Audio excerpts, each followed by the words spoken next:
നമസ്കാരം. കേരള രാഷ്ട്രീയത്തിലെ ഇപ്പോഴത്തെ ചൂടുള്ള വിഷയം രാഹുൽ മാങ്കൂട്ടത്തിന്റെ ലൈംഗിക ആരോപണ കേസാണ്. എന്തായാലും സംഭവത്തിൽ ഗർഭചിത്രം നടത്തിയ ആശുപത്രിയും ഡോക്ടറും കുടുങ്ങും. ഡോക്ടറെ കാണാതെ പ്രാകൃത രീതിയിലായിരുന്നു അബോർഷൻ. സംഭവം വിവാദമായതോടെ ബലാത്സംഗം, നിർബന്ധിച്ച അബോർഷൻ, കഠിനമായ ദേഹോപദ്രവം, വധഭീഷണി തുടങ്ങിയ ഗുരുതര വകുപ്പുകൾ പ്രകാരം കേസെടുത്തതോടെ പാലക്കാട് MLA രാഹുൽ മാങ്കൂട്ടത്തും അങ്ങ് ഒളിവിൽ പോയി. ഇന്നലെ അതിജീവിതയുടെ മൊഴി രേഖപ്പെടുത്തിയ ശേഷമാണ് വലിയമല പോലീസ് കേസെടുത്തത്. കൊന്നുകളയുമെന്ന് ഭീഷണിപ്പെടുത്തിയാണ് അബോർഷനുള്ള മരുന്ന് കഴിപ്പിച്ചതെന്നാണ് യുവതി നൽകിയിരിക്കുന്ന മൊഴി. അടൂരിലുള്ള വ്യാപാരിയായ രാഹുലിന്റെ സുഹൃത്ത് ജോബി ജോസഫ് വഴിയാണ് രാഹുൽ മരുന്നെത്തിച്ചത്. ഇയാളെ രണ്ടാം പ്രതിയാക്കിയിട്ടുണ്ട്. ഡോക്ടറെ കാണാനോ പരിശോധനകൾ ഒന്നും നടത്താനോ അനുവദിക്കാതെയാണ് മരുന്ന് കഴിപ്പിച്ചത്. ഇതോടെ ഗുരുതര ആരോഗ്യ പ്രശ്നങ്ങളുണ്ടായി. തുടർന്ന് സർക്കാർ ആശുപത്രിയിൽ ചികിത്സ തേടി. മരണം വരെ സംഭവിക്കാവുന്ന ഘട്ടത്തിലൂടെയാണ് കടന്നു പോയതെന്നും അതിജീവിത മൊഴി നൽകിയിട്ടുണ്ട്. യുവതിയുടെ രഹസ്യ മൊഴിയിൽ ഇന്ന് മജിസ്ട്രേറ്റിന് മുന്നിൽ രേഖപ്പെടുത്തും. രാഹുലിന്റെ മൊബൈൽ ഓഫ് ചെയ്ത നിലയിലാണ്. പാലക്കാടും പത്തനംതിട്ടയിലും വ്യാപക പരിശോധന നടക്കുന്നുണ്ട്. MLA ഓഫീസ് ഇന്നലെ തന്നെ പൂട്ടിയിരുന്നു. MLA തമിഴ്നാട്ടിലേക്ക് കടന്നതായുള്ള സൂചനകളും ലഭിക്കുന്നുണ്ട്. കേസിൽ മുൻകൂർ ജാമ്യത്തിനുള്ള നീക്കം സജീവമാക്കിയാണ് രാഹുൽ മാങ്കൂട്ടത്തിൽ MLA. കൊച്ചിയിൽ അഭിഭാഷകനായ ജോർജ് പൂന്തോട്ടവുമായി രാഹുൽ മാങ്കൂട്ടത്തിൽ ചർച്ച നടത്തി.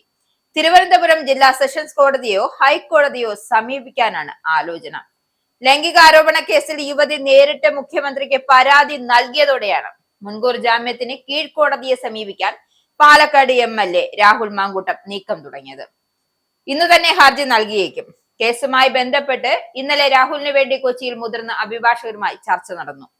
രാഹുലിനെതിരായ ലൈംഗിക ആരോപണങ്ങൾ അന്വേഷിക്കാൻ സംസ്ഥാന പോലീസ് ക്രൈംബ്രാഞ്ചിന് പ്രത്യേക അന്വേഷണ സംഘത്തെ രൂപീകരിച്ചിട്ടുണ്ട്. അന്വേഷണ ഉദ്യോഗസ്ഥനായ DYSP V ബിനുകുമാർ തന്നെയാകും തുടരന്വേഷണവും നടത്തുക. സുപ്രീം കോടതിയിൽ നിന്നും അടുത്തിടെയുണ്ടായ നിർദ്ദേശമനുസരിച്ച് മുൻകൂർ ജാമ്യത്തിന് ആദ്യം കീഴ്ക്കോടതിയാണ് സമീപിക്കേണ്ടത്. അവിടെ തള്ളുന്ന പക്ഷം ഹൈക്കോടതിയെ സമീപിക്കാം. നേരത്തെ ഗർഭചിത്രം നടത്താൻ രാഹുൽ മാങ്കൂട്ടത്തിന്റെ സുഹൃത്ത് സഹായിച്ചു എന്നതടക്കമുള്ള ചില തെളിവുകളും ക്രൈംബ്രാഞ്ചിന് ലഭിച്ചിട്ടുണ്ട്. അതൊരു യുവ വ്യവസായിയാണെന്നായിരുന്നു നിഗമനം. ഇദ്ദേഹത്തിന് ഉൾപ്പെടെ കൂടുതൽ വിവരങ്ങളും തേടും. കൃത്യം നടത്തിയ ആശുപത്രി ഡോക്ടറും ഇതോടൊപ്പം കുടുങ്ങും. ആരോപിക്കപ്പെടുന്ന കുറ്റകൃത്യങ്ങളുടെ ഡിജിറ്റൽ സ്വഭാവം കണക്കിലെടുത്ത് സൈബർ ഫോറൻസിക് വിദഗ്ധരെ SIT-യിൽ ഉൾപ്പെടുത്തിയിട്ടുണ്ട്. യുവതിയുടെ രഹസ്യമൊഴി ഉടൻ തന്നെ രേഖപ്പെടുത്തും. അതിനുശേഷം രാഹുലിനെ ചോദ്യം ചെയ്യുന്നതിനായി വിളിപ്പിക്കും.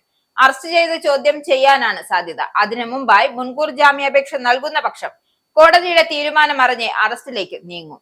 നിർബന്ധിത ഗർഭചിത്രത്തിന് പ്രേരിപ്പിച്ചു എന്ന കുറ്റത്തിന് മുൻകൂർ ജാമ്യം ലഭിക്കുക ഏറ്റവും പ്രയാസവുമാണ്.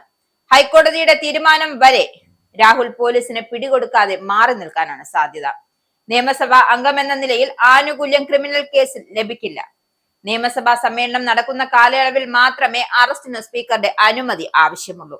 മാത്രമല്ല, ഒരു സ്ത്രീയുടെ ജീവൻ അപകടത്തിലാക്കിക്കൊണ്ട് ഗർഭചിത്രത്തിന് നിർബന്ധിക്കുന്നതിന്റെ ഓഡിയോ റെക്കോർഡിംഗ് വ്യാപകമായി പ്രചരിക്കുന്നു.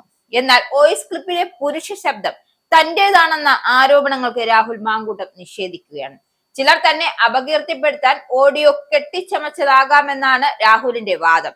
ഈ സാഹചര്യത്തിൽ ശബ്ദപരിശോധന ആവശ്യമാണെന്നും രാഹുൽ കോടതിയിൽ വാദിച്ചേക്കാം. പരാതി നൽകാൻ യുവതി തെരഞ്ഞെടുപ്പ് കാലം വരെ കാത്തിരുന്നതിലും രാഷ്ട്രീയ ഗൂഢാലോചനയാണ് രാഹുൽ വാദിക്കുന്നത്. എന്തായാലും രാഹുലിന്റെ വാദം ഏതുവരെ പോകുമെന്നോ ജയിൽ വരെ പോകുമെന്നോ നമുക്ക് കാത്തിരുന്ന് കാണാം.